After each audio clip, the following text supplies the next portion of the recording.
Sa unang pagbasa, si Miriam nahimong sanlahon, ang asawa ni Aaron, ang igsuo ni Moises. Unya sa ato sang ebanghelyo, si Pedro ni unlod sa iyang paglakaw sa tubig, na unlod siya.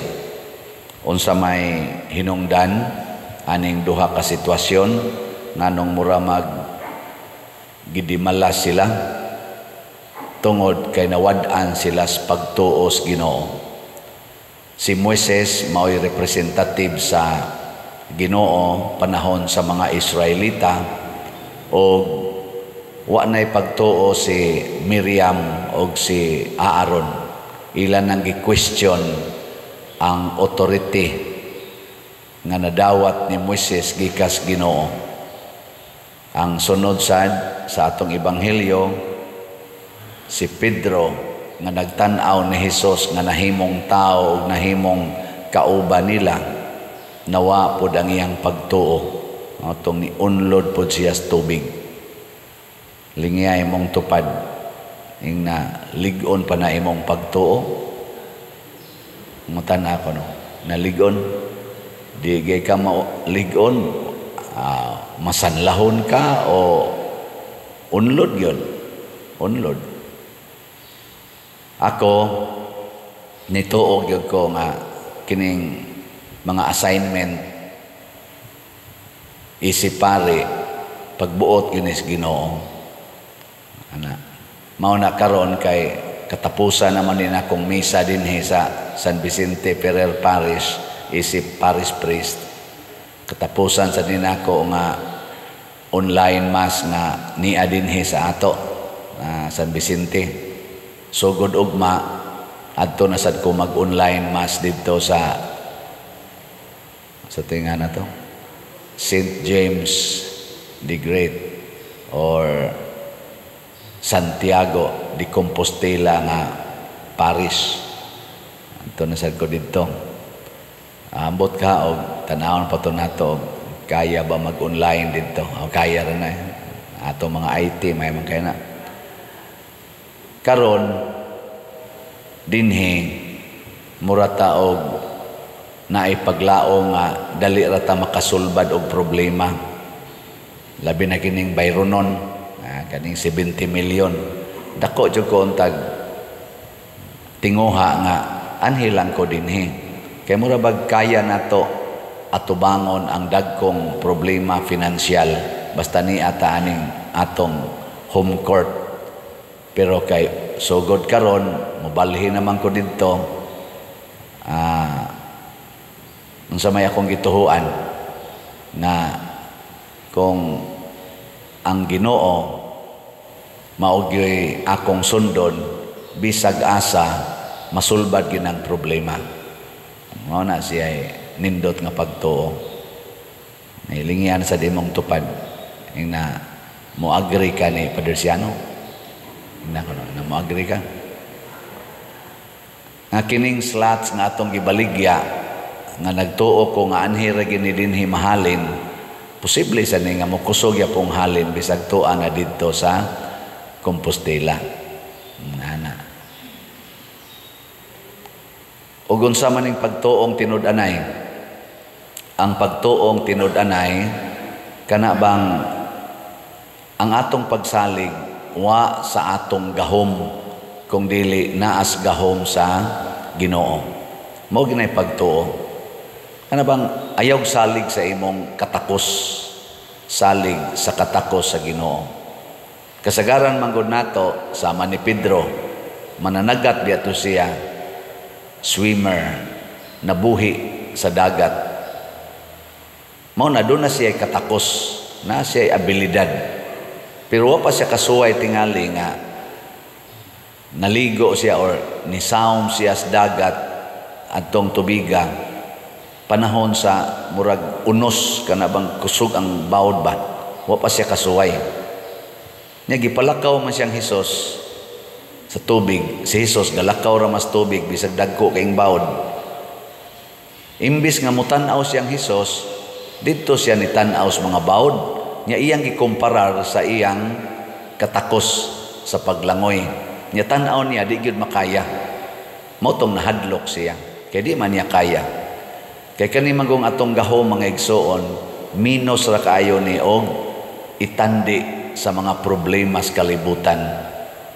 Ang atong gahom ba, gamay ra gyud kayo kung itandi sa mga problema sa kalibutan. Kay kani manggong problema sa kalibutan hinatag na si yawa. Nya pirmi gina ang ihatag sa yawa nga problema, labaw gyud sa imong makaya. Naman tay panultiho no, wa man gyud problema nga ihatag ang Ginoo nga di nato madaog, di ba? Ana man atong sinultihan. Di ko mutuwa na yun. Ngano man, dili man ang Ginoo mo naghatag na tog problema. Ang tighatag na tog problema ang yawa. O ang ihatag sa yawa na tong problema, di gyud kaya sa atong gahom. Tanawan ang problemas managtiayon. Isang ko ginas divorce, mo na tibo kalibutan karon, divorce ang naguna. Di ba? Kaya di lagi kaya. Kaya ang yawa may naghatag. Kanang problema sa pagkamabdos, kanang pagpanganak og bata.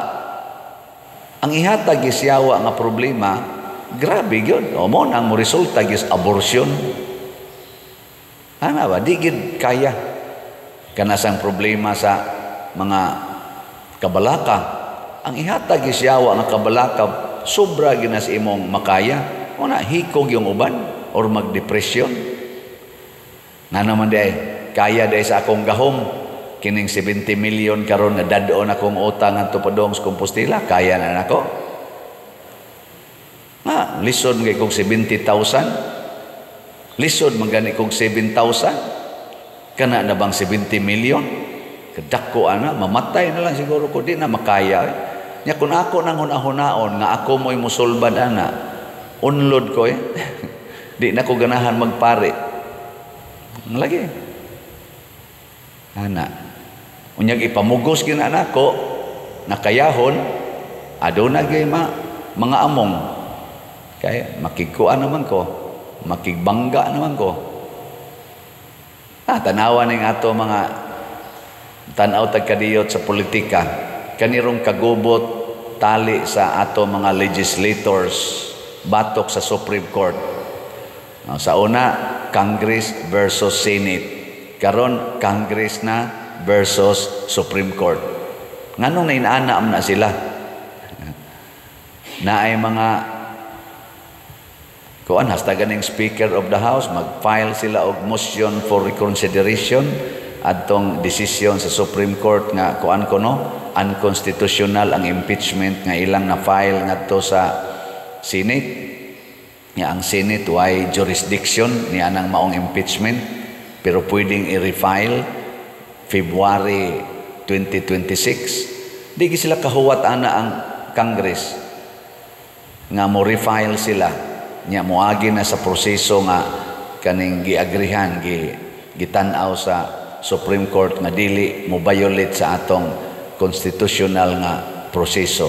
Ilag yung ipamugos nga kining ila karong impeachment maog yung kunoy i-deal sa Senate. Nya ang Senate sad ila na sa nang giuli before ang Supreme Court nga ni decision, ila sa nang giuli ngadto sa Congress kay ikuan ko na i-remand ko na kay mura mag unconstitutional, mura magnaay violation sa Constitution, suko sad sila ato.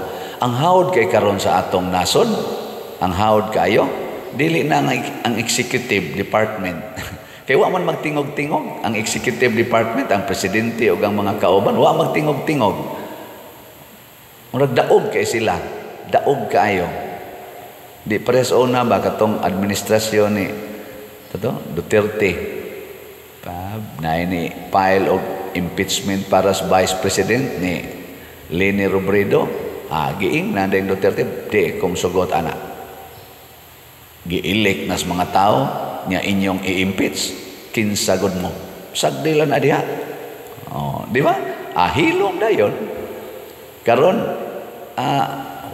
magtingog-tingog ang atong executive. Pagtingog sa Supreme Court nga pag-analyze sa kuan ni sulti pa to si kanang speaker karon niingon pa ni sikat man aron social media iyang giingnan nga ang Supreme Court ay mo kumpiyansa ha kay pwede biyasan mo i-impeach. Sikat kini ro lang impeachment. Murag ang hinagiban rong gigamit ba nga murag power sa legislative department ba kanang kuan kay sila kanang contempt o kanang impeachment o kanang pag-contempt. Kuan kay sila ana kanang sana hawd kay sila ana ron ang Congress. Karon pa ko nakakat-on sa ta. Di ba kamo? Karon pa ta kadungog nga portig yung isugas Congress. Hasta good Supreme Court di natuhuan. Basta magdesisyon ang Supreme Court nga dili igo sa ilang gusto, di gid nila tuhuan. Ilang ipa-contempt, ilang ipa-impeach, hulga-hulgaon ba? Ana. Nganuman kay wa na mosalig kasagaran dinhi aning Congress akong tan-aw, wa na mosalig sa gahom sa atong Philippine Constitution. Ang ilang gisaligan, ang ilan ng gahom. Og nangaratol sila, kay doon na sila'y nabuhat na questionable. Og di sila gustong questionon, gamito nila ang ilang gahom. Murabag problema man gid na. Porting dako ang problema sa Congress. Dako jud kayo. Nasa ni speech nga, privilege speech gahapon. The other day ba to? Kato si Congressman Ungab. Ato ning iampo sab siya. Grabe kayo. Siya hapit na rabas sa tamo approve sa 2026 nga budget. Di unta nato kalimtan unsay nahitabo sa 2025 nga budget. Maotoy the most corrupt budget nga niagi aning atong chamber. Gipaagi ra nato, wa gid tay hearing, wa gid nato questionan. Trillions ang questionable. Sigig paningkamot og question aning 125 million nga questionable kuno nga kwarta nga gikuptan sa Office of the Vice President, pero gipasagdan lang ang trillions nga questionable amount sa ilang 2025 budget. Pag humagsulti kuan pa kayo, tanaw makuhang tod ending sa iyang to, kuan pa kay siya kanang empathic kay ana yo kay siya pag human niya sulti wa gyud ni pakpak. Minaw man amot ya patoy ni pakpak mura magmingaw pag humagsulti wa ba lang kato gi sound sa social media. Dili pareha atong pagsulti ni President Bongbong Marcos ba nga niingon sa siyang sona, mahiya naman kayo. Pakpak rin sila, barog sila tanan, pakpak na kayo. Pero pag humagsulti adto, katoy dapat ikahihiya. Pasos, wa ni pakpak. Nga naman, against Manila. Against man. Mao na usahay, maglisod tag sulbad sa atong problema kay ang ato manggahom ang atong gustong gamiton, ang atong authority mo'y gusto natong sundon. Ako nanghid ko ninyo dinhi nga mubiya nako niya unsay dangatan ako didto panghiring-hiring lang niya mo niya nisalig man gyud ko nga kamong mga online parishioners o mga territorial parishioners ug wa gyud ko'y mahimo. Kining tanan natong nabuhat dinhi nga niabot og 436 million ang atong nadawat dinhing mga donations, nya niabot sa 506 million ang atong nagasto mo nang naiutang 70 million. Salig ko nga kining tanan kabubuton sa Ginoo pinaagi ninyo. Wa sa ko magdesisyon ani nga wa ko mo sanghid sa ato dinhing core group, ang Finance Council o Pastoral Council.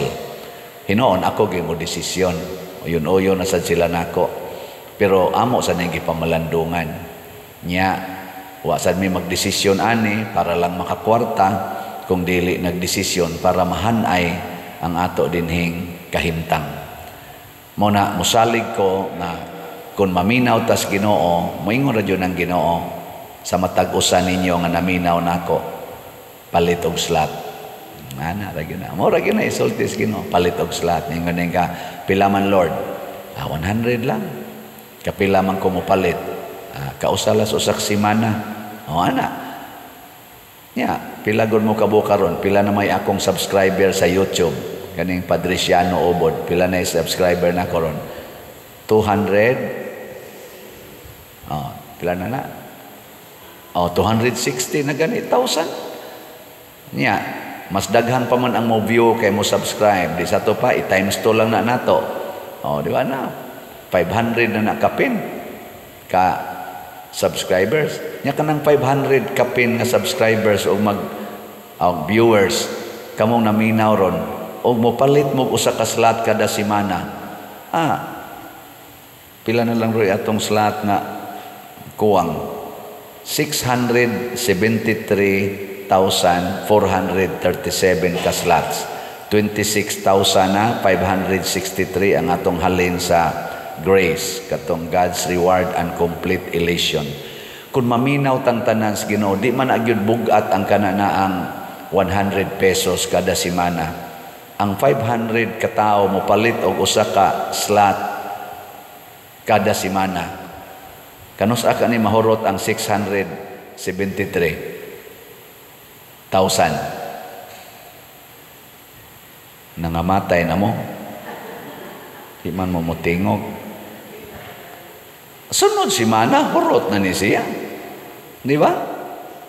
Pero nganong di man yun mahurot. Tungod kay musalig lagi ta sa atong gahom. Nya moingon dito, di lang sa koy, kay na ako'y laing gamitan sa akong kwarta. Maunsa pala akong ipalit ugma. Maunsa ako pala. Uy, ikasunod semana, maunsa pa lang ko. Daghang kay tagkabalaka. Motong niingon si Jesus ni Pedro, nganong nawadaan man kas pagtuo.